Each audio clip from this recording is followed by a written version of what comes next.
Good evening बच्चों। चलिए आज हम स्टार्ट करते हैं बच्चों पीरियोडिक टेबल। ठीक है, कई बच्चों ने इसका डिमांड किया था पीरियोडिक टेबल का, बहुत लंबे टाइम से कई बच्चों का इंतजार भी था पीरियोडिक टेबल का। बहुत आसान है बच्चों, ठीक है ना, ज़्यादा कुछ है नहीं। एक क्वेश्चन आता है बच्चों इससे, एक क्वेश्चन का सवाल है, ठीक है ना। तो एक क्वेश्चन के लिए देख लेते हैं जो इम्पोर्टेंट पॉइंट हैं, ठीक है ना, उसी की हम बात करेंगे एक क्वेश्चन के लिए बच्चों। ठीक है, चलिए देख लेते हैं। आयनाइजेशन पोटेंशियल से बहुत बार क्वेश्चन आता है बच्चों, ठीक है। तो इस क्वेश्चन पूछा गया the set representing the correct order of first ionisation potential. IP लिख दिया मैंने, आयनाइजेशन पोटेंशियल या आयनाइजेशन एनर्जी भी बोला जा सकता है, ठीक है। ओके बच्चों, ध्यान से देखिए आप लोग। ये फर्स्ट ए ग्रुप की बात कर रहा है, ये सेकेंड ग्रुप की बात कर रहा है, ये एक ही पीरियड की बात कर रहा है, बोरान, कार्बन, नाइट्रोजन, और ये कार्बन वाले ग्रुप की बात कर रहा है, ठीक है। अब एक ग्रुप में क्या होता है बच्चों, टॉप टू बॉटम कंसेप्ट क्या है, ionisation potential. Top to bottom क्या होता है, ऊपर से नीचे जाने पे साइज बढ़ती है, साइज बढ़ती है तो आयनाइजेशन पोटेंशियल डिक्रीज होता है बच्चों। मतलब आयनाइजेशन पोटेंशियल क्या होगी बच्चों, डिक्रीज होगी, ठीक है, डिक्रीजेस। तो कभी भी एक ग्रुप की बात करें तो ग्रुप में हमेशा top to bottom ionisation potential या आयनाइजेशन एनर्जी क्या होती है बच्चों, डिक्रीज होती है, ठीक है। आप यहाँ देख लीजिए, beryllium, magnesium, calcium second group के हैं बच्चों, एक ही ग्रुप के हैं। तो बेरिलियम ऊपर आता है, सबसे ज्यादा होगा, उसके बाद मैग्नीशियम, उसके बाद कैल्शियम। तो ये ऑर्डर करेक्ट है बच्चों, ठीक है। तो एक ग्रुप में ऊपर से नीचे मूव करने से आयनाइजेशन पोटेंशियल डिक्रीज होती है बच्चों। तो एक पीरियड में क्या होगा, अगर ग्रुप में डिक्रीज होती है तो एक पीरियड में क्या होगा, इंक्रीज होगा बच्चों। वो भी यहीं पे लिख देता हूँ, कंसेप्ट आपको पता होना चाहिए इसलिए मैंने मेंशन कर दिया बच्चों, ठीक है ना। तो एक ग्रुप में ऊपर से नीचे पीरियोडिक टेबल ऊपर से नीचे जाने पे आयनाइजेशन पोटेंशियल घटती है बच्चों, मतलब ऊपर वाली की ज्यादा होती है, ठीक है। और एक पीरियड में लेफ्ट टू राइट मूव करने पे आयनाइजेशन पोटेंशियल इंक्रीज होती चली जाती है। लेकिन ये ऑर्डर पूरा करेक्ट नहीं होता, यहाँ पर थोड़ा चेंज भी होता है, अभी हम बताएंगे क्या चेंज होता है। लेफ्ट टू राइट मूव करने पे ऐसा नहीं पूरी इंक्रीज होती जाएगी, थोड़ा सा चेंज भी होता है, बहुत आसान है, अभी बताता हूँ आपको अपनी टेक्निक, ठीक है। चलिए ये क्वेश्चन सॉल्व हो गया फर्स्ट वाला, उसे मैं हटा दूं, ये जिसको हटा दिया बच्चों, ठीक है ना, ताकि आयनाइजेशन पोटेंशियल का आपको कांसेप्ट समझ में आ जाए। क्वेश्चन से बहुत ज्यादा मतलब नहीं है, आपको कांसेप्ट सिखाना है मुझे, क्योंकि आयनाइजेशन पोटेंशियल से क्वेश्चन पूछा जाता है, इसलिए मैं उसकी बात कर रहा हूँ। यहाँ पर क्वेश्चन क्या किया बच्चों कि first ionisation potential of Mg is less than Al, more than Al, equal to Al, zero, ऐसा दिया है। मतलब Mg और Al में कंपेयर किया है बच्चों, ठीक है। चलिए देख लेते हैं, Mg और Al की बात किया है बच्चों, ठीक है। Mg कहाँ आता है बच्चों, सेकेंड ग्रुप में आता है, ठीक है ना। Al कहाँ आता है, बोरान वाले ग्रुप में आता है, बोरान वाले ग्रुप में आता है, ठीक है। और ये बेरिलियम, मैग्नीशियम की बात कर रहा है, ठीक है। तो ये सेकेंड ग्रुप के हैं। अब देखो आयनाइजेशन पोटेंशियल के क्वेश्चन को करने के लिए आपको सॉरी, जो आप लिखते हो बच्चों इलेक्ट्रॉनिक कॉन्फ़िगरेशन, उसका लास्ट इलेक्ट्रॉन पता होना चाहिए। तो ये सेकंड ग्रुप का है, तो आप बेरिलियम का क्या लिखते हो, 2s2, यही लिखते हो ना बेटा। तो मैग्नीशियम क्या हो जाएगा, यहाँ 2 की जगह 3 हो जाएगा, 3s2, बस इतना ही तो फर्क रहेगा। तो मैग्नीशियम का लास्ट इलेक्ट्रॉन कहाँ जाएगा, थर्ड सेल के s ऑर्बिटल में जाएगा, 3s2 आएगा, ठीक है। बोरान का क्या लिखते हो बच्चों, 2p1 लिखते हो। तो एल्यूमिनियम का क्या लिखोगे, 2 की जगह 3 हो जाएगा, बस एक ही ग्रुप के है ना, तो सिर्फ सेल चेंज होता है, 3p1। अब आप देखिए बच्चों, यहाँ है 3s2 और यहाँ क्या है, एल्यूमिनियम का लास्ट इलेक्ट्रॉन कहाँ रहता है, 3p1 में रहता है बच्चों, अकॉर्डिंग टू कॉन्फ़िगरेशन, ठीक है ना। अब देखिए आप, यहाँ s ऑर्बिटल है और s ऑर्बिटल में कितने इलेक्ट्रॉन हैं, 2 इलेक्ट्रॉन है। यहाँ p ऑर्बिटल है बच्चों, एल्यूमिनियम में p ऑर्बिटल है, और p orbital px py pz होते हैं, कितने इलेक्ट्रॉन है, एक ही इलेक्ट्रॉन, एक इलेक्ट्रॉन मैंने भर दिया। तो देखिए जरा, यहाँ क्या है, s ऑर्बिटल में पूरा भरा है कि नहीं, फुल फील्ड है कि नहीं बच्चों, ये कैसा है, फुल फील्ड है बच्चों, ठीक है ना, फुल फील्ड है ये। और ये कैसा है, ना ये फुल फील्ड है ना ये हाफ फील्ड है बच्चों। तो याद करिए, जब मैंने आपको कोऑर्डिनेशन पढ़ाया था तो मैंने बताया था full filled orbital is always more stable compare to other. ये फुल फील्ड है, इस वजह से कैसा होगा, मोर स्टेबल होगा बच्चों, ठीक है। सुनिएगा, कंसेप्ट आपको बता रहा हूं, एक बार कंसेप्ट सुन लोगे कभी प्रॉब्लम नहीं आएगी। कैसा होगा, मोर स्टेबल। और जो मोर स्टेबल होता है बच्चों, उसका आयनाइजेशन पोटेंशियल जो होता है बच्चों, क्या होता है, हाई होता है। आयनाइजेशन पोटेंशियल क्या होता है, हाई, राइट, क्योंकि ये मोर स्टेबल है, ये फुल फील्ड है बच्चों। तो मोर स्टेबल है इसलिए आयनाइजेशन पोटेंशियल इसका हाई होगा, मतलब बेरिलियम का बोरान से ज्यादा होगा, ऐसे ही मैग्नीशियम का एल्यूमिनियम से ज्यादा होगा बच्चों। तो Mg का ज्यादा होगा, तो first ionisation potential of Mg is more than aluminium, B is the right answer. समझ में आ गई बात, ठीक है, ओके। अब देखो, थोड़ी देर पहले मैंने क्या बोला था बच्चों, एक ही पीरियड में लेफ्ट टू राइट मूव करने पे आयनाइजेशन पोटेंशियल क्या होती है बच्चों, बढ़ती है, मैंने बोला था ना, ठीक है। तो अगर इस कंसेप्ट के अकॉर्डिंग देखा जाए तो Al का ज्यादा आना चाहिए था मैग्नीशियम से, लेकिन मैंने थोड़ी पहले क्या बोला था कि कंटीन्यूअसली ऑर्डर नहीं होता। तो अब आप बहुत ध्यान से देखिएगा, हम पूरी बात कर लेते हैं। कंसेप्ट सबको समझ में आया? अब इसको हटा देते हैं हम, क्वेश्चन भी सॉल्व हो गया। अब आप पूरा कंसेप्ट देखिएगा बच्चों, ठीक है ना? पूरा मैं लेफ्ट टू राइट लिख ले रहा हूँ, फिर उसके बाद आपको समझाऊंगा। तो जिंदगी में कभी भी क्वेश्चन गलत नहीं होगा बच्चों, ठीक है? बहुत ध्यान से देखिएगा आप। चलो बेरिलियम की बात कर ले, ठीक है? इधर बोरान की बात कर ले, इधर कार्बन, इधर नाइट्रोजन, इधर ऑक्सीजन और इधर फ्लोरीन। एक ही पीरियड के हमने पूरे लिख दिए बच्चों, ठीक है ना? आप चाहो तो इसके पहले यहाँ पर लिथियम भी लिख सकते हो बच्चों, ठीक है? ओके, चलो देखना बहुत ध्यान से। यहाँ पर क्या लिखते हो? 2s2 लिखते हो कि नहीं? बोरान का लास्ट इलेक्ट्रॉन कन्फिग्रेशन लिखते हो तो 2p1। कार्बन का क्या लिखते हो? 2p2। एक एक इलेक्ट्रॉन बढ़ाते चलो, सेल चेंज नहीं करेंगे, ठीक है ना? यहाँ क्या हो जाएगा? 2p3। यहाँ क्या हो जाएगा? 2p4। यहाँ क्या हो जाएगा? 2p5। ठीक है बच्चों? चाहो तो इसके बगल में नियॉन वगैरह भी लिख सकते हो, ठीक है? बट अक्सर क्वेश्चन इन्हीं में पूछता है, इसलिए मैंने इनको मेंशन किया है। अब आप ध्यान से देखिएगा, ठीक है ना? और अगर कहीं पर हाफ फील्ड या फुल फील्ड हुआ तो वो हमेशा मोर स्टेबल होगा कंपेयर टू अदर। क्या बोल रहा हूं? अगर किसी पर हाफ फील्ड या फुल फील्ड ऑर्बिटल है बच्चों, तो वो हमेशा मोर स्टेबल होगा कंपेयर टू अदर, ठीक है? ऐसा बोल दो, या फिर एक और सिंपल फॉर्म में बोल सकते हो। जैसे मान लीजिए एक एलिमेंट ये है, एक एलिमेंट उसके बगल में बच्चों, तो अगर पहले वाला एलिमेंट हाफ फील्ड या फिर फुल फील्ड है तो वो आगे वाले से ज्यादा आयनाइजेशन पोटेंशियल रखेगा। फिर से रिपीट कर रहा हूं, ध्यान सुनिएगा। अगर कोई एलिमेंट फर्स्ट है, फिर उसके बाद कोई एलिमेंट सेकंड है बच्चों, तो फर्स्ट जो एलिमेंट है और अगर वो हाफ फील्ड या फिर फुल फील्ड है, ठीक है ना? हाफ फील्ड या फुल फील्ड ऑर्बिटल है, तो वो अपने जस्ट बगल वाले से, मतलब अपने आगे वाले से ज्यादा आयनाइजेशन पोटेंशियल रखेगा। अब इसका मीनिंग क्या है इधर देखिएगा बच्चों, ठीक है? बोलिए, ये कैसा है? फुल फील्ड है ना? यस, ऑर्बिटल है, पूरा भरा हुआ है। ये ना हाफ फील्ड है ना फुल फील्ड है, तो ये अपने आगे वाले से, जस्ट बगल वाले से होगी, ठीक है ना? और किसी से नहीं, अपने जस्ट आगे वाले से क्या होगा? ज्यादा आयनाइजेशन एनर्जी रखेगा। मतलब बोरान की आयनाइजेशन पोटेंशियल या आयनाइजेशन एनर्जी कम हो जाएगी, बेरिलियम की ज्यादा हो जाएगी। समझ में आ गई बात? ठीक है। बाकी ऑर्डर नॉर्मल तरीके से रहेगा। नॉर्मल तरीके से लेफ्ट टू राइट मूव करने पे, ऐसे मूव करने पे आयनाइजेशन पोटेंशियल क्या होता है बच्चों? इंक्रीज होता है, क्योंकि साइज घटती है। जब किसी चीज की साइज घटेगी एटम की, तो उसका क्या होगा बच्चों? आयनाइजेशन पोटेंशियल इंक्रीज होता है। तो बाकी इंक्रीज का सिंबल बनाते चलो। उसके बाद कौन नंबर आएगा? कार्बन। कार्बन ना हाफ फील्ड है ना फुल फील्ड है। नाइट्रोजन को बहुत ध्यान से देखते चलेगा, ठीक है ना?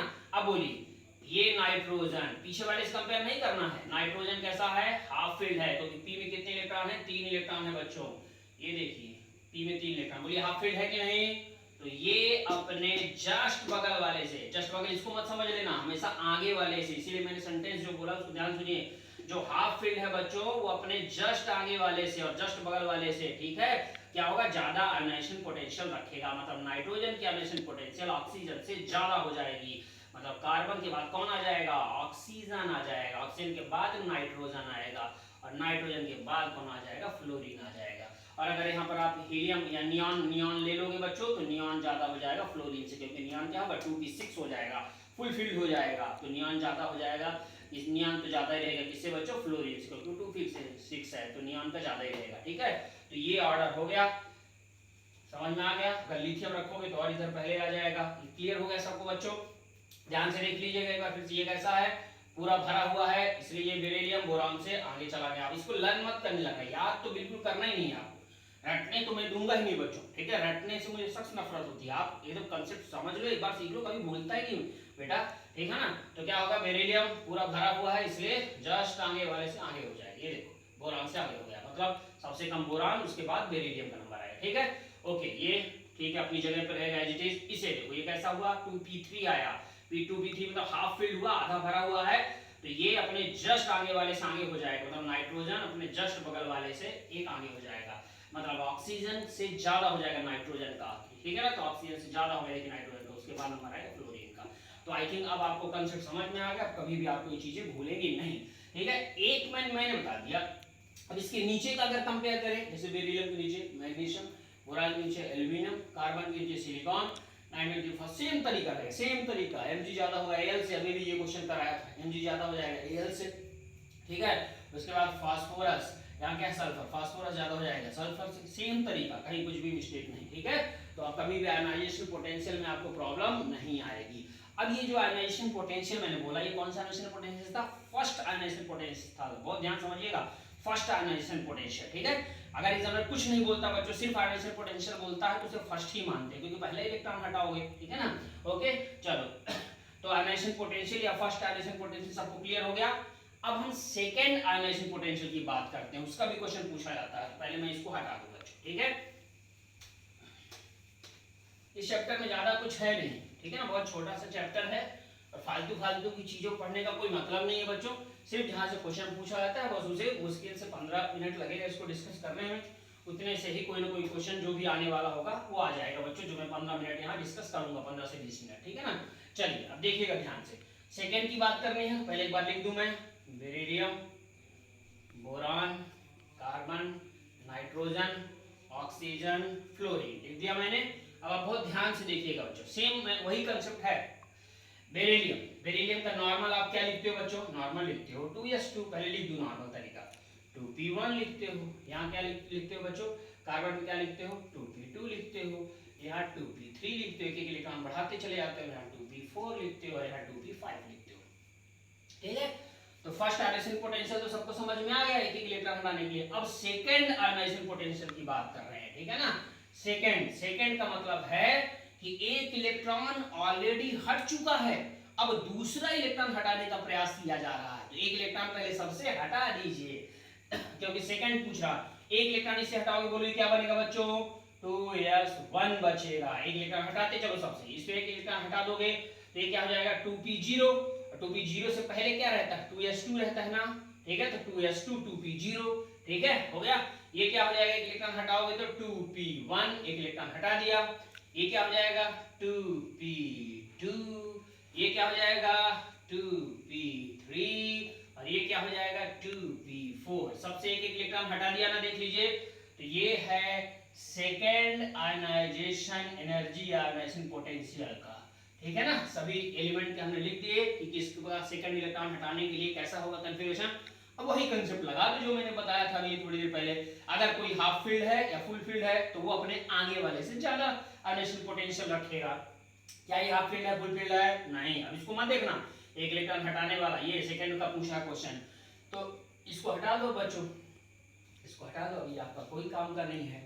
ये तो फर्स्ट आयनाइजेशन पोटेंशियल के लिए था, हो गया ना। अब आप देख लीजिए बच्चों, समझाना इसलिए लिख रहे हैं, नहीं तो लिखने की जरूरत नहीं होती, माइंड में ही बच्चा कैलकुलेट लेता है, 2 इलेक्ट्रॉन हटाना ही ऐसा होगा। नहीं हाफ फील्ड है, ठीक है ना। अभी कई बच्चे कहते हैं सर ये हाफ फील्ड है, ठीक है, कोई मतलब नहीं इसका बच्चों, एक ही तो ऑर्बिटल है। ये 2s2 कैसा है बच्चों? 2s2, हाँ ये पूरा भरा हुआ है, तो ये ज्यादा रखेगा ना, बेरिलियम कम रखेगा, ठीक है, तो मेरे ये ज्यादा होगा। अब इसको देखना, कार्बन कैसा है? 2p1 है। कार्बन कैसा है? 2p1। क्या ये हाफ फील्ड है? क्या ये फुल फील्ड है? ना ये हाफ फील्ड है ना ये फुल फील्ड है, ये कैसा? पूरा भरा हुआ। तो जो पूरा भरा हुआ है वो अपने आगे वाले से ज्यादा रखेगा, मतलब ये आगे निकल जाएगा। तो बेरिलियम के बाद नंबर किसका आ जाएगा? कार्बन, ठीक है। कार्बन के बाद किसका नंबर आएगा? बोरान का, ठीक है। देखते चलना, ये कैसा है? हाफ फील्ड है। ऑक्सीजन पूरा भरा हुआ है, देखिए पूरा भरा हाफ फील्ड है बच्चों, तो हाफ फील्ड है तो ये क्या होगा? फिर आगे वाले से ज्यादा होगा, मतलब ऑक्सीजन वाला क्या हो जाएगा? ऑक्सीजन ज्यादा निकल जाएगा फ्लोरीन से, बाकी सब एज इट इज रहेगा, ठीक है। ये लिख दिया हमने, बोरान लिख दिया हमने, ओके बहुत बढ़िया। नाइट्रोजन भी लिख दिया हमने, नाइट्रोजन के बाद नंबर किसका जाएगा? फ्लोरीन, फ्लोरीन के बाद किसका जाएगा? ऑक्सीजन। ये आ गया सेकेंड आयनाइजेशन पोटेंशियल या आयनाइजेशन एनर्जी का करेक्ट ऑर्डर। समझ में आ गया कंसेप्ट एक बार? बस अभी बिंदास रहने का, ठीक है। आप जिंदगी में कभी गलत नहीं करोगे, चाहे फर्स्ट का क्वेश्चन पूछो चाहे सेकंड का क्वेश्चन। मैं ऐसे ही पढ़ाता हूँ बच्चों, यही मेरी टेक्निक है, बिना रटे सब खड़ा सही हो जाता है, ठीक है। चले आगे, चलिए नेक्स्ट। तो नेक्स्ट है आपको इनकरेक्ट ऑर्डर बताना है, ठीक है। ये 1 2 3 4 ऑर्डर दे रखे हैं बच्चों, इसमें क्या बताना है? इनकरेक्ट बताना है, ठीक है ना। मैंने पूरा नहीं लिखा क्वेश्चन, सिर्फ इनकरेक्ट लिख दिया, समझदार हो आप। फर्स्ट ऑर्डर दे रखा क्या है? इलेक्ट्रोनेगेटिविटी, EN का मतलब इलेक्ट्रोनेगेटिविटी का ही ऑर्डर है, ठीक है। सेकंड है ऑक्सीडाइजिंग पावर, ऑक्सीडाइजिंग पावर का ही ऑर्डर है, ठीक है। EA मतलब इलेक्ट्रॉन एफिनिटी या इलेक्ट्रॉन गेन एफिनिटी भी इसे बोल देते हैं, ठीक है। ओके, तो इलेक्ट्रॉन एफिनिटी या इलेक्ट्रॉन गेन एफिनिटी, राइट, उसका ही ऑर्डर देखा। और BD मतलब bond dissociation energy, bond dissociation energy का ही ऑर्डर है, ठीक है। आपको इनकरेक्ट बताना है, गलत कौन सा है। इलेक्ट्रोनेगेटिविटी बिल्कुल सही है, फ्लोरीन की सबसे ज्यादा इलेक्ट्रोनेगेटिव, फिर क्लोरीन, फिर ब्रोमीन, फिर ऑक्सीडाइजिंग पावर बिल्कुल सही है, सबसे ज्यादा क्या होता है? फ्लोरीन। जैसे जैसे ऊपर से नीचे मूव करते हैं ऑक्सीडाइजिंग पावर घटती चली जाती है बच्चों, ठीक है। ये तो सबको पता रहता है। इलेक्ट्रॉन एफिनिटी भी आप अक्सर ये चीज सुनते हो बच्चों कि क्लोरीन की इलेक्ट्रॉन एफिनिटी फ्लोरीन से ज्यादा होती है, ठीक है ना। तो क्लोरीन की फ्लोरीन से ज्यादा होती है, बाकी तो नॉर्मल ही ऑर्डर है बच्चों। तो ये भी सही है, ये गलत है, ठीक है ना। बॉन्ड डिसोसिएशन एनर्जी, ये ऑर्डर जो दे रखा है वो गलत है। करेक्ट ऑर्डर क्या होता है बच्चों?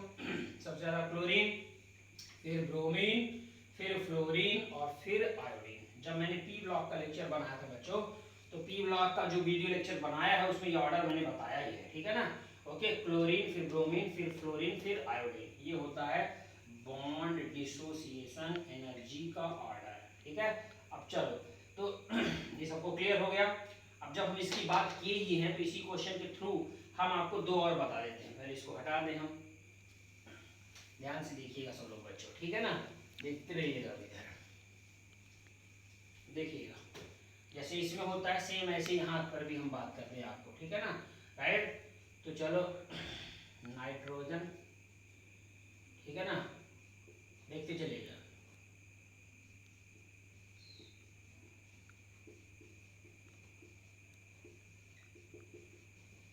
ये लीजिए,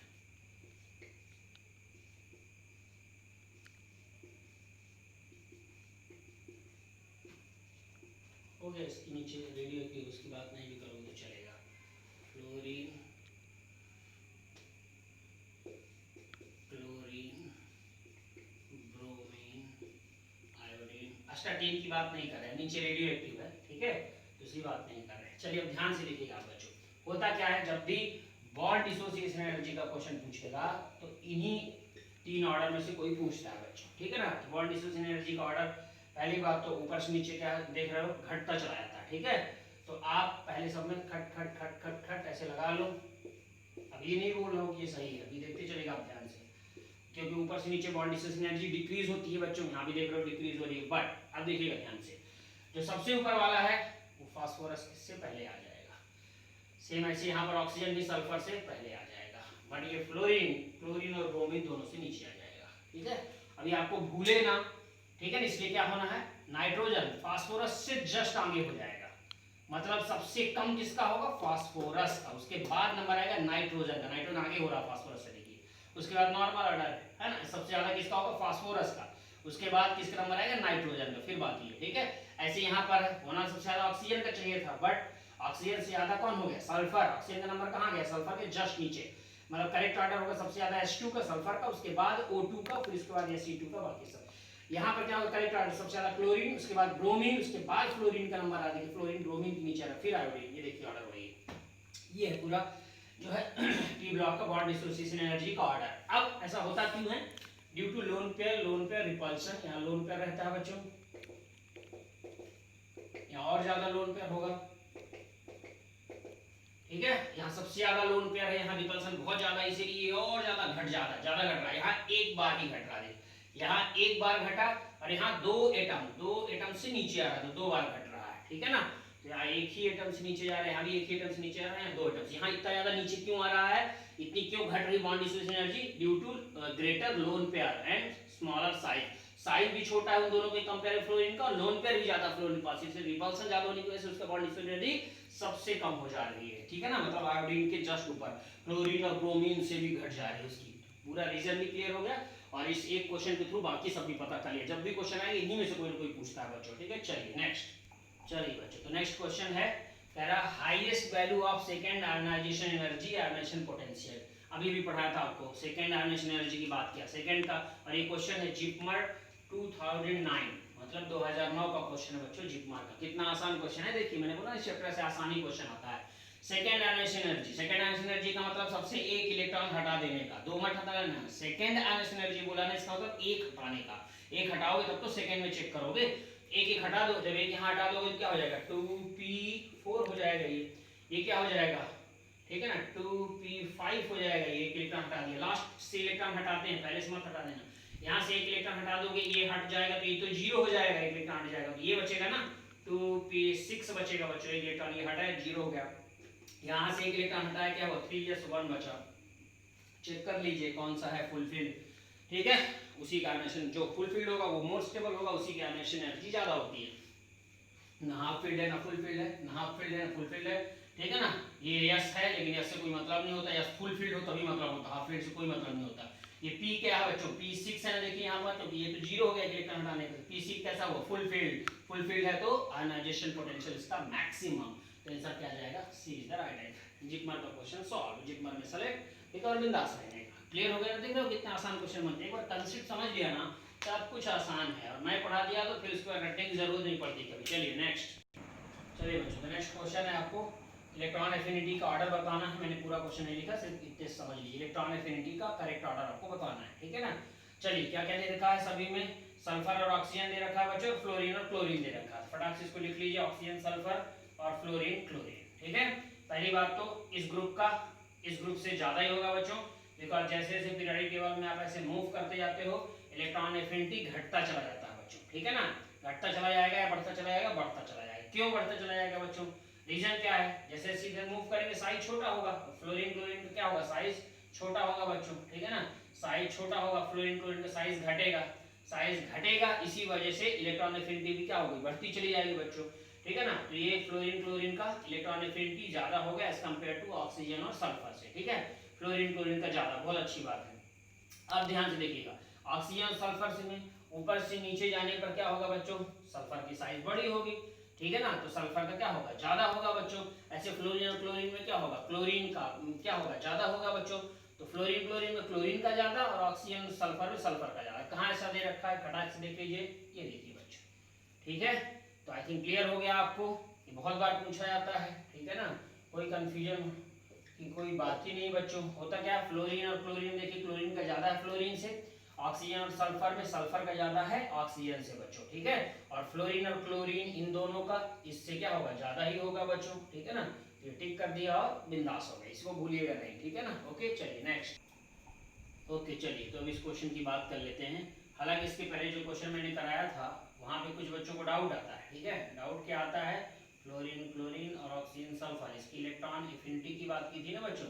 बच्चे क्या कहते हैं, सर ऑक्सीजन सल्फर में से सल्फर का ज़्यादा होगा, फ्लोरीन क्लोरीन में से क्लोरीन का ज़्यादा होगा, ठीक है। ऐसा एक्सेप्शन होता है बच्चों, ऑक्सीजन और सल्फर में ज़्यादा, सल्फर का ज़्यादा, फ्लोरीन को ये सब लोग याद रखते हो कि क्लोरीन की इलेक्ट्रॉन एफिनिटी ज़्यादा होती है फ्लोरीन से, ठीक है ना। क्यों ऐसा होता है, क्योंकि ऊपर वाले का साइज बहुत छोटा होता है बच्चों, बहुत ज़्यादा साइज छोटा होने की वजह से जो है ना, इसकी बहुत सारी प्रॉपर्टीज जस्ट नीचे वाले से क्या होती है, कम हो जाती है बच्चों, ठीक है। जैसे अभी देखा था बॉन्ड डिसोसिएशन एनर्जी भी ऊपर वाले की घट गई थी बच्चों, सल्फर नीचे वाले की ज्यादा हो गई, जैसे क्लोरीन की ज्यादा हो गई थी। ऐसे इलेक्ट्रॉन एफिनिटी में भी वही चीज होता है, ठीक है, लोन पेयर और स्मॉलर साइज की वजह से है। तो रीजन तो ठीक है बता दिया मैंने, बट आप अपने माइंड में ऐसे रखो कि ऊपर वाले से जस्ट नीचे वाला जो होता है उसकी ज्यादा हो जाती है, ठीक है, बॉन्ड डिसोसिएशन एनर्जी भी इलेक्ट्रॉन एफिनिटी भी बच्चों, इस वजह से ऐसा होता है। और इन दोनों में इसकी ज्यादा ही होगी ऐसे, तो इसलिए आसान है, कोई बहुत बड़ा वो हुआ नहीं है बच्चों, ठीक है, इसलिए डरने की जरूरत नहीं है, ठीक है। चलो नेक्स्ट इसकी बात कर ले, करेक्ट ऑर्डर ऑफ साइज, ठीक है। ये क्वेश्चन बहुत बार पूछा गया है, AIPMT 7, 8, 10 और 15, 2007, 2008, 2010 और 2015 कितने बार ये क्वेश्चन पूछा जा चुका है, कितना आसान है, जरा देखिए आप। साइज के बारे में बात किया बच्चों, ठीक है ना। ओके हमें मालूम है ये एक ही ग्रुप के, हम मतलब एक ही ग्रुप के हैं, सॉरी मतलब एक ही पीरियड के हैं। देखिएगा जरा, सल्फर को 2 इलेक्ट्रॉन दिया है, क्लोरीन को 1 इलेक्ट्रॉन दिया है, आर्गन यहाँ है। अब आप बताइए, क्लोरीन को अगर 1 इलेक्ट्रॉन दे दोगे तो आर्गन के बराबर हो जाएगा कि नहीं, सल्फर को 2 इलेक्ट्रॉन दे दोगे तो आर्गन के बराबर हो जाएगा कि नहीं, तो आइसो इलेक्ट्रॉनिक हो गया बच्चों ये, ठीक है ना। अब साइज जैसे जैसे इधर से इधर माइनस करोगे, माइनस में क्या होता है, साइज बड़ा होता चला जाता है बच्चों, ठीक है ना। तो कैल्शियम, ठीक है, कैल्शियम से ज्यादा इसका, ठीक है ना, ओके। और आर्गन, हाँ ठीक है, सही है, फर्स्ट ठीक क्या है बच्चों, राइट है, ठीक है। तो कितना आसान है ये, जैसे जैसे आप माइनस चार्ज बढ़ाओगे साइज क्या होगा, बढ़ता चला जाएगा, और ये सब आइसो इलेक्ट्रॉनिक है बच्चों, इसलिए first is the right answer, ठीक है। कोई बहुत बड़ा क्वेश्चन नहीं था, बहुत आसान। चलिए नेक्स्ट, चलिए बच्चों तो नेक्स्ट क्वेश्चन ये है, iso electronic and iso structural, ठीक है। याद रखिएगा, या तो क्वेश्चन साइज वाला जो अभी आपको पढ़ाया था, साइज में भी क्या था, आइसो इलेक्ट्रॉनिक थे बच्चों, इसके जस्ट पहले जो क्वेश्चन कराया था आइसो इलेक्ट्रॉनिक, ठीक है ना, साइज वाला था। या तो वो क्वेश्चन आएगा इस चैप्टर से, या तो फिर ये वाला क्वेश्चन आएगा बच्चों, iso electronic and iso structural, ये वाला क्वेश्चन जो अभी पढ़ाया, ठीक है ना। मैं ये नहीं कह रहा हूँ कि एग्जैक्ट यही एग्जांपल आ जाएंगे, एग्जांपल यहाँ कोई दूसरा भी दे सकता है एग्जामिनर, बट क्वेश्चन इस चैप्टर से या तो साइज वाला पूछेगा बच्चों, ठीक है, जो कि अभी इसके जस्ट पहले जो क्वेश्चन कराया था उस टाइप वाला, या फिर बच्चों क्या कराएगा iso electronic and iso structural वाला, मतलब इस टाइप का क्वेश्चन। इन्हीं दोनों में से कोई ना कोई एक क्वेश्चन, एक ही तो क्वेश्चन ही आता है, आएगा 100% फिक्स, ठीक है, इसके अलावा और कुछ नहीं पूछेगा बच्चों। चलिए इस क्वेश्चन की बात कर लेते हैं। क्लियर हो गया, ये इस चैप्टर से आएगा क्या आपको ये पता चल गया, ठीक। ओके, अब ध्यान से देखिएगा बच्चों, अब ऐसे क्वेश्चन को करने के तरीके क्या हैं?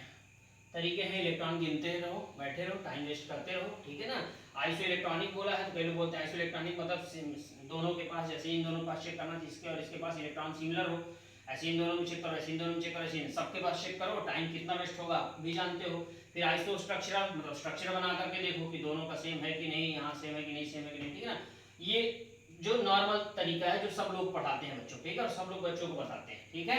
अब इसमें कितना टाइम वेस्ट हो जाएगा, पहले सबके इलेक्ट्रॉन गिनते बैठे रहो, सारे ऑप्शन में किसके सिमिलर दोनों को, फिर जिनमें सिमिलर आ जाए और एक से ज्यादा कहीं सिमिलर आएगा, क्योंकि तो बाद में आइसो स्ट्रक्चरल भी पूछा है तो आइसो स्ट्रक्चर भी मतलब सबके स्ट्रक्चर भी बनाते बैठे रहो, इसलिए बच्चे छोड़ देते हैं। अभी इतने आसान, इतने आसान, इतने आसान कि ऐसे क्वेश्चन आज के बाद कभी जिंदगी में गलत होते ही नहीं, ठीक है ना। कैसे, ध्यान से देखिएगा आप बच्चों, मैं क्या कर रहा हूँ, मैं कुछ नहीं करूंगा, मेरा सिर्फ एक ही काम है, ठीक है। मैं यहाँ पे लिख दे रहा हूँ पहले क्या क्या इन्वॉल्व है, अच्छा कार्बन सल्फर, ठीक, ओके, लिख दे रहा हूँ boron, carbon, nitrogen, oxygen, fluorine, और इधर हीलियम नियॉन वाला ग्रुप जो है बच्चों, ठीक है ना, हीलियम नियॉन वाला ग्रुप हो गया। ओके, तो सबको याद रहता है पीरियोडिक टेबल, ठीक है ना। अब देखिएगा, चलिए यहाँ क्लोरीन की भी बात कर रहा हूँ तो लिख देता हूँ, अलग जरूरत पड़ेगी नहीं, ठीक है ना, फास्फोरस, सिलिकॉन, एल्यूमिनियम। अब देखिए बहुत ध्यान से बच्चों, आपको सिर्फ मेरी टेक्निक के अकॉर्डिंग देखना, क्वेश्चन अपने आप सॉल्व हो जाएगा। यहाँ क्या दे रखा, क्लोरीन, क्लोरीन को एक इलेक्ट्रॉन दिया है, बोलिए क्लोरीन को एक इलेक्ट्रॉन दे दोगे तो इसके बराबर आ जाएगा कि नहीं, मतलब एक इलेक्ट्रॉन पाके जस्ट बगल वाले के बराबर हो जाएगा, इलेक्ट्रॉन रखेगा, ठीक है, बहुत बढ़िया। इसका भी देखो, कार्बन को 2 इलेक्ट्रॉन दिया है, कार्बन कहाँ है, ये कार्बन को 2 इलेक्ट्रॉन दोगे, 2 इलेक्ट्रॉन लेगा तो वो इसके बराबर होगा कि नहीं होगा बच्चों, तो क्या दोनों बराबर हो रहे हैं, क्या नहीं हो रहा, क्लोरीन यहाँ आ रहा है और कार्बन 2 इलेक्ट्रॉन, 1 2 2 इलेक्ट्रॉन लेके यहाँ आ रहा है बच्चों, तो क्या दोनों बराबर हुए, क्या नहीं, एक आगे है, इक्वल होने चाहिए इलेक्ट्रॉन, नहीं है, मतलब कैंसिल, ये नहीं होगा। जब देखते रहेगा, सल्फर को 2 इलेक्ट्रॉन दिया, 2 माइनस में 2 इलेक्ट्रॉन, सल्फर को 2 इलेक्ट्रॉन दिया, सल्फर कहाँ, ये सल्फर को 2 इलेक्ट्रॉन, इसको हटा दो, सल्फर को 2 इलेक्ट्रॉन दोगे तो कहाँ चला जाएगा, इसके बराबर हो जाएगा नहीं, एक इलेक्ट्रॉन ये, एक इलेक्ट्रॉन ये, 2 इलेक्ट्रॉन पाके यहाँ चला गया, ठीक है। नाइट्रोजन को 1 इलेक्ट्रॉन दिया, -1 है ना, तो नाइट्रोजन को 1 इलेक्ट्रॉन दोगे तो कहाँ जाएगा, नाइट्रोजन ऑक्सीजन के बराबर होगा, क्या बराबर हुए, नहीं, कैंसिल। इसको चेक करो, क्लोरीन को 1 इलेक्ट्रॉन दिया, ठीक है, इसको हटा दो, क्लोरीन को कितना दिया, 1 इलेक्ट्रॉन, क्लोरीन को 1 इलेक्ट्रॉन दिया तो वो किसके बराबर हुआ, इसके इक्वल हो गया, ठीक है। सल्फर को 2 इलेक्ट्रॉन दिया, सल्फर को 2 इलेक्ट्रॉन, ये देखिए दोनों बराबर हो गए। क्लोरीन को 1 इलेक्ट्रॉन दिया तो आगे की तरफ गया, क्लोरीन को 1 इलेक्ट्रॉन दिया, सल्फर को 2 इलेक्ट्रॉन दिया, सल्फर को 2 इलेक्ट्रॉन दिया, दोनों बराबर हो गए कि नहीं, सेम हो गया, इलेक्ट्रॉन अपने आप पता चल गया कि दोनों का सिमिलर होगा। लास्ट वाला चेक कर लो, कार्बन को 2 इलेक्ट्रॉन दिया, कार्बन को 2 इलेक्ट्रॉन दिया तो इसके बराबर होगा, ऑक्सीजन के बराबर, सल्फर को 2 इलेक्ट्रॉन दिया तो कहां चला जाएगा, यहां, इक्वल नहीं है, मतलब करेक्ट आंसर क्या आ गया, खटा, सॉल्व हो गया, कुछ किया नहीं, और ये भी करने की जरूरत नहीं पड़ेगी क्योंकि आपको ये याद ही रहता, माइंड में ही सोच लोगे, इसको 2 इलेक्ट्रॉन दिया वहां जाएगा, वहां इक्वल, ऐसे सोच लोगे आप, ठीक है ना। ये तो मुझे समझाना था इसलिए मुझे लिखना पड़ा बच्चों, तो इतना फास्ट क्वेश्चन सॉल्व होता है, कुछ करने की जरूरत नहीं पड़ती, आप चाहो तो आप स्ट्रक्चर बना करके देख लो, इसका स्ट्रक्चर ClO3 का भी पता रहता, आप बना लेते हो, SO3 2 का स्ट्रक्चर सेम ही स्ट्रक्चर आएगा, इसलिए आइसो स्ट्रक्चरल भी आइसो इलेक्ट्रॉनिक भी है, तो इस टेक्निक से करोगे तो कभी कोई मिस्टेक नहीं करेगा, और इलेक्ट्रॉन देखते पोजीशन पता कर लोगे, क्लोरीन 1 इलेक्ट्रॉन मतलब आगे गया, सल्फर 2 इलेक्ट्रॉन मतलब वही बराबर सेम हो गया, डायरेक्ट टिक कर दोगे, ठीक है। तो क्लियर हो गया बच्चों, बस ये टॉपिक यहाँ से फिनिश हो गया, और आपको यही पढ़ना, आइसो स्ट्रक्चरल और आइसो इलेक्ट्रॉनिक का ही क्वेश्चन आता है या फिर साइज का क्वेश्चन आएगा, ठीक है बच्चों, मोस्ट ऑफ द टाइम यही पूछा था, इस बार भी यही पूछा जाएगा। चलिए अब इसके बाद हम नेक्स्ट चैप्टर की बात करते हैं बच्चों, ठीक है, बात करें, चलो चलिए बच्चों, तो नेक्स्ट है एटॉमिक स्ट्रक्चर की बात कर लेते हैं, ठीक है, एटॉमिक स्ट्रक्चर, राइट, तो एटॉमिक स्ट्रक्चर इंपॉर्टेंट है बच्चों नीट के पॉइंट ऑफ व्यू से। चलिए बहुत ध्यान से देखिएगा, कुछ नहीं है, आसान क्वेश्चन रहता है बच्चों, ठीक है। प्रिंसिपल क्वांटम नंबर n और एजीमुथल क्वांटम नंबर बच्चों l, ठीक है ना। तो प्रिंसिपल इसमें पूछता है, अभी क्वेश्चन आपको बताएंगे हम, ठीक है, पहले ये समझ लो थोड़ा सा कंसेप्ट, फिर क्वेश्चन की तरफ आते हैं, ठीक है ना। तो प्रिंसिपल क्वांटम नंबर n जो है उसकी वैल्यू अगर 1 दिया है तो l जो है वो एजीमुथल क्वांटम नंबर क्या होगा बच्चों, 0 होता है, ठीक है ना। 0 किसके लिए होता है, s ऑर्बिटल के लिए होता है। अगर प्रिंसिपल क्वांटम नंबर बोले 2 है तो इसका मतलब है कि l जो है एजीमुथल क्वांटम नंबर l वो क्या होगा, 0 1 होगा बच्चों। 0 किसके लिए, s के लिए, और 1 किसके लिए होगा, p ऑर्बिटल के लिए, ये 3 होगा तो ये क्या होगा 0 1 2 एक एक बढ़ाते चलो यस डी ऑर्बिटल के लिए। ये 4 अगर बोले तो ये क्या होगा 0 1 2 3 होगा, ठीक है ना। 0 होगा s ऑर्बिटल के लिए, p ऑर्बिटल के लिए 1 होगा, d ऑर्बिटल के लिए 2 होगा और 3 होगा f ऑर्बिटल के लिए, ठीक है। तो ये सिंपल सा कांसेप्ट हो गया, ठीक है। चलिए नेक्स्ट, चलिए बच्चों तो नेक्स्ट है ये L और M में रिलेशन, ठीक है। इससे भी क्वेश्चन पूछे जाते हैं बच्चों। अभी हमने N और L में रिलेशन देखा इससे पहले, अब L और M में रिलेशन देखते हैं बच्चों। L मतलब एजीमुथल क्वांटम नंबर या एंगुलर क्वांटम नंबर जिसको बोलते हैं। M मतलब क्या हो जाएगा बच्चों मैग्नेटिक क्वांटम नंबर, ठीक है ना, मैग्नेटिक क्वांटम नंबर। अब इसमें रिलेशन क्या है बच्चों, L0 कब था, अभी भी आपने देखा था L0 किसके लिए था, s ऑर्बिटल के लिए था, L1 किसके था, p ऑर्बिटल के लिए था, L2 किसके लिए था, d ऑर्बिटल के लिए, और L=3 किसके था, f ऑर्बिटल के लिए, ठीक है। इससे पहले भी मैंने ये बात बताई थी। अब देखना आप L अगर 0 है बच्चों तो m भी 0 ही होगा, क्योंकि L0 किसके लिए था, s ऑर्बिटल के लिए, तो s ऑर्बिटल के m भी 0 होता है, ठीक है। L=1 किसके लिए होगा, p ऑर्बिटल के लिए होगा, ठीक है ना। तो p में कितने होते हैं, px py pz 3 होते हैं ना, इसलिए यहाँ भी 3 वैल्यू देखिए -1 0 +1, ठीक है ना। याद रखना बहुत आसान है, या 1 तो इधर भी 1 से चलना है और 1 तक जाना है, -1 से लेके +1 तक, तो -1 फिर 0 फिर +1। यहाँ देखिए 2 तो इधर क्या होगा -2 से शुरू करिए, -2 से +2 तक जाइए, -2 से +2 तक जाइए, ठीक है। यहाँ 3 है इधर -3 से शुरू करिए और +3 तक जाइए, ठीक है ना। तो यहाँ कितनी वैल्यू मिल रही है, सिर्फ एक वैल्यू मिल रही है, क्या है वैल्यू 0। यहाँ टोटल कितनी वैल्यू मिल रही है, 3 वैल्यू मिल रही है बच्चों, 3, ठीक है ना। ओके 3 ऐसे लिख देते हैं 3। ये पूछता है क्वेश्चन, यहाँ टोटल 1 2 3 4 5 वैल्यू मिल रही है। यहाँ तो टोटल कितनी वैल्यू मिल रही है m की, 5 वैल्यू मिल रही है, यहाँ 7 वैल्यू मिलेगी, ठीक है ना। 1 2 3 4 5 6 7 वैल्यू मिल रही है। और ये तो होना ही था, क्यों होना था बच्चों, p ऑर्बिटल में कितने होते हैं 3, px py pz, d orbital में कितने होते हैं 5, ठीक है ना। ओके आप सबको मालूम ही है dxy dyz dx से dx square y square dz square, और f में कितने होते हैं 7, इसलिए 7 आया बच्चों। तो इसमें कोई कंफ्यूजन वाली कभी बात ही नहीं होनी चाहिए बच्चों, ठीक है ना। तो ये सब पता चल गया। अब इससे क्वेश्चन कैसे आते हैं नीट में या एआईएम में कैसे क्वेश्चन आए हैं, चलिए हम क्वेश्चन की बात करते हैं नेक्स्ट। चलिए बच्चों तो नेक्स्ट ये क्वेश्चन है, ठीक है। आपको क्या बताना है, इनकरेक्ट अरेंजमेंट, मतलब इनकरेक्ट बताना है। इसमें कौन सा इनकरेक्ट है बच्चों, A B C D, N L M और एस में रिलेशन है, ठीक है। एस पे क्या होता है बच्चों, स्पिन क्वांटम नंबर होता है जो कि प्लस हाफ या माइनस हाफ होता है, ठीक है। एस क्या होता है, स्पिन क्वांटम नंबर जो कि प्लस हाफ या फिर माइनस हाफ होता है। तो इसमें तो कभी कोई कंफ्यूजन होना ही नहीं चाहिए। एन एल एम और चेक करना है आपको, चेक करिए फटाफट।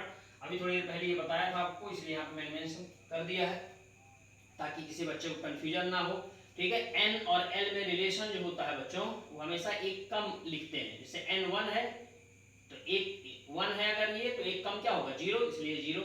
ये कितना है 2 तो इसकी वैल्यू कहां तक जाएगी 1 तक। ये कितना है 3 से एक कम कहां जाएगा 2 तक जाएगा। ये 4 है 4 से एक कम कहां होगा 3 तक जाएगा। याद रखने का एक तरीका था ये, ठीक है ना। अब आप चेक कर लीजिए बच्चों, n अगर 3 है तो l2 हो सकता है कि नहीं, n अगर 3 है तो l जो है वो 2 हो सकता है कि नहीं, बिल्कुल है। देखिए l 2 तक है बच्चों, ठीक है। ओके चेक कर लिया। ये आगे भी देखते हैं बच्चों, अगर 4 n = 4 है तो l 0 होगा कि नहीं, होता है। देखिए ये देखो 0 लिखा है, ठीक है ना। 0 तो एक बार शुरू होगा तो सब में 0 रहेगा बच्चों, ठीक है ना। अगर n 3 है तो l 2 होगा क्या, n 3 है तो l 2 है, बिल्कुल है बच्चों। 5 है अगर n 5 इसके नीचे अगर लिख सकते हो तो क्या होगा l 3 होगा, बिल्कुल होगा बच्चों, ठीक है ना। तो n और l तो पॉसिबल हैं, ठीक है ना। अब आप देखिए उसके बाद क्या है, l और m में देख लीजिए रिलेशन बच्चों आप, ठीक है। अभी भी बताया था l और m में रिलेशन, ठीक है। तो अगर l2 है तो m कहां तक जाएगा बच्चों, +2 से -2 तक जाएगा, है ना। या l और m में तो कोई टेंशन ही नहीं होती। जो l होता है m क्या होता है प्लस से लेके माइनस तक वहीं तक जाता है। तो 2 है तो +2 से -2 तक जाएगा, -2 है, यस पॉसिबल है, ठीक है। l क्या है 0 तो कह रहा है m भी क्या होगा 0। अभी अभी आपको बताया था बच्चों, ठीक है ना, कि l 0 m 0, बिल्कुल सही है, 0 0 कोई टेंशन नहीं। l कितना है 2 तो अगर l 2 है तो m कहां तक जाएगा +2 से -2 तक जाएगा। यहाँ क्या दिया -3, तो ये पॉसिबल नहीं है बच्चों, ये गलत है, ठीक है ना। ये अगर L2 है तो m कहां तक जाएगा +2 से -2 तक जाएगा, क्या -3 होगा क्या, कभी पॉसिबल नहीं है। तो ये वाला ऑर्डर गलत है, इससे चेक कर लो। L अगर 3 है तो m क्या होगा 0, बिल्कुल पॉसिबल है, क्योंकि +3 से -3 से +3 तक जाएगा तो बीच में तो 0 आएगा ना, -3 -2 -1 फिर 0, 0 पॉसिबल है। तो ये सी क्या है इनकरेक्ट। तो ऐसे क्वेश्चन आते हैं, ठीक है। एक क्वेश्चन यहाँ से मोस्ट ऑफ द टाइम पूछा गया बच्चों। तो इस एटॉमिक स्ट्रक्चर से इस टाइप का एक क्वेश्चन जरूर पूछा जाएगा, इसलिए मैंने एन एल एम तीनों में रिलेशन बता दिया। और एस जो होता है या तो प्लस हाफ रहेगा या तो माइनस हाफ, ये फिक्स होता है, ठीक है। तो कभी कोई कंफ्यूजन मत क्रिएट करिएगा बच्चों, इतना आसान है। एन और एल में रिलेशन ये लिखा है, अगर एन 1 है एक कम बोलने का, या अगर एन 1 है तो एल को 0, ये 2 बोला तो 2 है तो 1 तक जाएगा, 1 तक जाएगी। 3 है तो 3 से कम 2 तक जाएगा। 4 है तो 4 कहां तक जाएगा, 0 से शुरू होकर के 3 तक जाएगा, एक इससे कम तक जाएगा, ठीक है। और एल और एम में रिलेशन क्या होगा, जो एल है वो अगर जैसे ये L2 है तो m कहां तक जाएगा, -2 से +2 तक जाएगा, ठीक है। ये 2 है तो -2 से +2 तक जाएगा, 3 है तो -3 से +3, बीच में 0 तो आता ही है, ठीक है। तो अब कभी कोई कंफ्यूजन नहीं होगा, कोई क्वेश्चन गलत नहीं होगा, ठीक है। चले नेक्स्ट। ओके चलिए बच्चों, तो नेक्स्ट ये क्वेश्चन है the angular momentum of electron in D subshell. कौन सा सबसेल बोला बच्चों, डी ऑर्बिटल की बात किया है, ठीक है ना। तो डी सबसेल या डी ऑर्बिटल बोलो इज इक्वल टू, आपसे एंगुलर मोमेंटम पूछा। सबसे पहले आप एंगुलर मोमेंटम का फार्मूला लिख लीजिए बच्चों। एंगुलर मोमेंटम इक्वल टू, क्या फार्मूला होता है बच्चों, इस चैप्टर में आपने पढ़ा होगा, L प्लस 1 h/2π, ये फार्मूला होता है बच्चों, ठीक है ना। हो गया। अब आपको मालूम है इसकी जगह पे h/2π की जगह पे आप h कट रख सकते हो, L/L प्लस 1 h/2π को ही h कट बोल देते हैं बच्चों, ठीक है ना। ओके इसे अच्छे से लिख दिया जाए, ये लीजिए, ठीक है ना। जो h कट ऑप्शन में दे रखा ना, ये सब वही दे रखा बच्चों, ठीक है ना। h/2π की जगह पे ये रखा जाता है। हो गया इतना, बस सॉल्व कर लो। L की वैल्यू कितनी होगी, इसके लिए बोला है डी सबसेल के लिए, और अभी बताया था आपको S के लिए क्या होता है बच्चों 0, S के लिए 0, P के लिए क्या होता है 1, और D के लिए क्या होता है बच्चों 2। तो 0 S ऑर्बिटल के लिए होता है, ठीक है ना, S ऑर्बिटल के लिए। P ऑर्बिटल के लिए क्या होता है 1, और D ऑर्बिटल के लिए क्या होता है 2। तो D ऑर्बिटल के लिए कितना होगा, L की वैल्यू 2, तो L की जगह 2 रख दीजिए। 2 प्लस 1 h कट कितना होगा, 2 प्लस 1 3, 3 इंटू 2 कितना हो गया 6, तो √6 h कट, ठीक है ना। ये किस ऑप्शन में दे रखा है जरा चेक कर लो, सॉल्व, ठीक है। AIPMT 2015 का क्वेश्चन है बच्चों, ये कितना आसान क्वेश्चन था, ठीक है ना। ऐसे तो क्वेश्चन सब आए होंगे बच्चों, और बस थोड़ा सा अभी देखो, अभी क्या बताया था डी सबसेल, अभी बताया था ना। S ऑर्बिटल के लिए क्या होगा, L की वैल्यू 0, P के लिए क्या होगा 1, और D के लिए क्या होता है 2, तो D की जगह लिए 2 होगा L की वैल्यू, इसलिए L की जगह हमने 2 पुट कर दिया, सॉल्व कर लिया, ठीक है ना। चलिए नेक्स्ट, चलिए बच्चों, तो नेक्स्ट क्वेश्चन है calculate the energy in joule corresponding to light of wavelength 45 nanometre, ठीक है ना। कैलकुलेट द एनर्जी पूछा बच्चों। तो एनर्जी का फार्मूला आसान है, देखिए प्लैंक कांस्टेंट की वैल्यू भी दे रखी है और लाइट की वैल्यू भी दे रखी है बच्चों। तो E इक्वल टू hc/λ, सबने फार्मूला सुना होगा बच्चों, ठीक है। 9th 10th से पढ़ने लगते हो ये फार्मूला 9 10 से बच्चों। तो कितना आसान है, h की वैल्यू प्लैंक कांस्टेंट की वैल्यू दे रखी है 6.63 × 10⁻34, नहीं दे रखी होती तो पता होना चाहिए, बट दे दिया, अच्छी बात है, दे देता जनरली। लाइट c की वैल्यू कितनी है 3 × 10⁸, ये भी पता रहता है बच्चों को। लैम्डा कितना देगा बच्चों 45 नैनोमीटर, इसलिए नैनो को हटा दो, 10⁻⁻9 कर दो, ठीक है ना। हो गया, इसको सॉल्व कर लीजिए बच्चों आप। इसे सॉल्व कर 10⁻⁹ क्यों किया, नैनोमीटर की वजह से, ठीक है ना, नैनो के लिए, राइट। इसे सॉल्व कर लीजिए बच्चों, नियर अप्रॉक्स 4.40 ये वाला आ जाएगा डाटा आप सॉल्व करोगे तो, ठीक है ना। तो इस फार्मूले से भी मैंने मुझे बताना था, इस फार्मूले से भी क्वेश्चन पूछा जाता है बच्चों, इसलिए मैंने एक क्वेश्चन ये डिस्कस कर दिया, ठीक है ना। ओके, बस एटॉमिक स्ट्रक्चर में इतना ही पढ़ना है बेटा, ठीक है। आप चाहो तो इसके अलावा थोड़ा बहुत और एक्स्ट्रा पढ़ सकते हो, बट ज्यादा पढ़ने की जरूरत नहीं है, ठीक है। मोस्ट ऑफ द टाइम यहाँ से क्वेश्चन जो N, L और M में रिलेशन हो वहां से क्वेश्चन पूछा जाता है, या फिर ये सब छोटे छोटे फार्मूले पूछे जाते हैं, ठीक है ना। चलो एक दो और फार्मूले की इसके बाद हम बात कर लेते हैं। चलिए नेक्स्ट, चलिए बच्चों, तो नेक्स्ट क्वेश्चन है total number of atomic orbitals in 4th energy level of an atom, ठीक है ना। ऐसा भी क्वेश्चन पूछा जा सकता है आपसे। तो एटॉमिक ऑर्बिटल पूछ रहा है बच्चों, तो क्या होगा नंबर ऑफ एटॉमिक ऑर्बिटल्स, तो बहुत आसान है, फार्मूला क्या होता है इसका बच्चों 2 की पावर n होता है, ठीक है। n क्या बोला है 4th पुट कर दो बच्चों, ठीक है ना। सॉल्व कर लो इसे, कितना आ जाएगा 16, ठीक है ना। ओके, बस हो गया, सॉल्व हो गया, कहाँ दे रखा ऑप्शन C, हो गया फिनिश, राइट। तो चलिए इतना ही इसमें पढ़ना है बच्चों। चलिए इसके बाद हम नेक्स्ट चैप्टर की बात करते हैं आराम से, ठीक है। इससे ज़्यादा कुछ पढ़ने की जरूरत नहीं है, अगर पढ़ सकते हो थोड़ा बहुत एक्स्ट्रा पढ़ सकते हो, आपकी मर्जी है, बट मेरे अकॉर्डिंग ठीक है, इतना काफ़ी है, ठीक है। एक ही तो क्वेश्चन आता है। चलिए इसके बाद नेक्स्ट चैप्टर की बात करते हैं बच्चों। तो बच्चों आज के लेक्चर के लिए इतना काफ़ी था, बिकॉज अभी टाइम बहुत ज़्यादा हो गया है, ऑलरेडी रात के 11:30 बज चुके हैं। अभी मैंने जितना वीडियो लेक्चर बनाया है, ठीक है, उसे अपलोड करूँगा, ठीक है, तकरीबन 1 घंटे के आसपास लग जाएगा। मतलब आप तक वीडियो 12:30 रात को 12:30 या 1 बजे तक आपको अभी वीडियो मिल पाएगा। तो अभी मुझे इस पर वर्क करना है, जितना पूरा वीडियो बना दिया बच्चों उसको पूरे को अपलोड करना है, ठीक है ना, उसको पूरे को मिनिमाइज करना है, ठीक है, उसके बाद अपलोड करेंगे, तकरीबन 1-1.5 घंटे लग जाएंगे, तो 12:30 तक आपको ये वीडियो मिल पाएगा। तो अब अगर आगे की चैप्टर और मैं बनाने लगा तो बहुत टाइम हो जाएगा, रात के 2-3 बज जाएंगे, ठीक है ना। तो अभी आज के लेक्चर के लिए इतना काफ़ी था। तब तक अच्छे से पढ़ते रहिए, बिंदास रहिए, मुस्कुराते रहिए, ठीक है। कल जो अभी 2-3 छोटे छोटे नए चैप्टर बचे हैं बच्चों, मुश्किल से आधे से 1 घंटे का बचा हुआ है, ज़्यादा नहीं, ठीक है ना, उसे कल मैं फिनिश कर दूंगा और कल से पूरा ये कंप्लीट हो जाएगा बच्चों, ठीक है। इसलिए आप बिंदास रहिए, ठीक है। चलिए ओके बच्चों, थैंक यू बच्चों।